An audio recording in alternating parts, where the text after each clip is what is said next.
So in class we made a couple of conclusions. The first of which is that language does influence color perception. And what I found interesting about the Pantone article is that the story of Pantone reflects the way color perception works. So the color trends that they talked about in the article are reflective of what's going on around us. That is the claim that they made.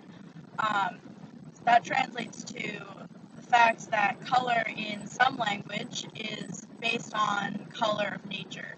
For example, some languages have a word for blue, for like they would say blue of the sea versus blue of the sky, or like the color of mango, for example. Languages don't have color terms for what is not important around them. For example, a language might not need to distinguish between orange and red. The article said, and I found this very interesting, that orange didn't exist in Europe until the fruit appeared. Some fun examples of this kind of thing is like UMass red or Facebook blue.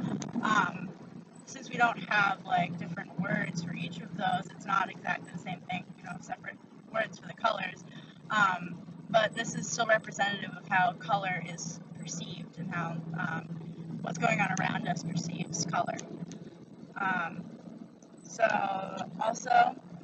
The self-fulfilling prophecy of Pantone kind of translates to, they say that color trends influence Pantone, and Pantone then determines color trends, which associates with color perception, influences language, and language determines color perception. So there's a good parallelism there. The second claim that we made in class is that there are no universal color categories. Language determines boundaries between colors, with colors grouped by similarity. But Pantone created a universal color system. So maybe someday it really will be universal and everyone will know about it, and this may change the way the world sees color. I'm sure the people at Pantone, for example, perceive color a whole lot differently than the average person who speaks any language. A couple of quotes from the article. There are innumerable colors, but only about 30 names for them, and even if you could describe all of those colors, wouldn't your sense of them still differ from someone else's? And you could no more meaningfully secure a precise universal definition for all the known shades than you could plot the coordinates of a dream.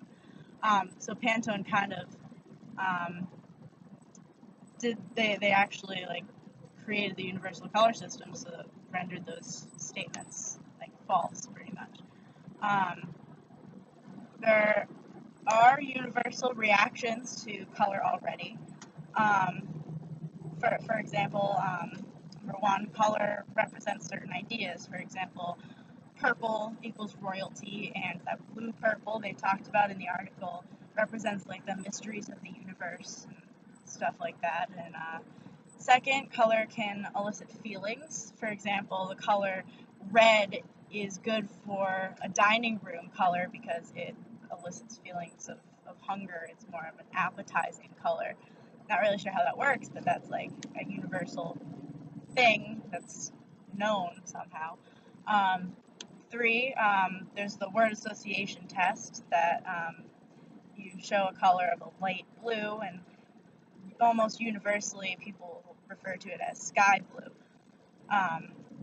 And similarly, that's like a programmed association. More programmed associations are like instincts like animals have to avoid like certain colors in nature because they indicate that an animal is poison or dangerous or something. So we would think of the color red as danger because it's the color of blood. It's also like the color of love because, again, blood represents love for some reason.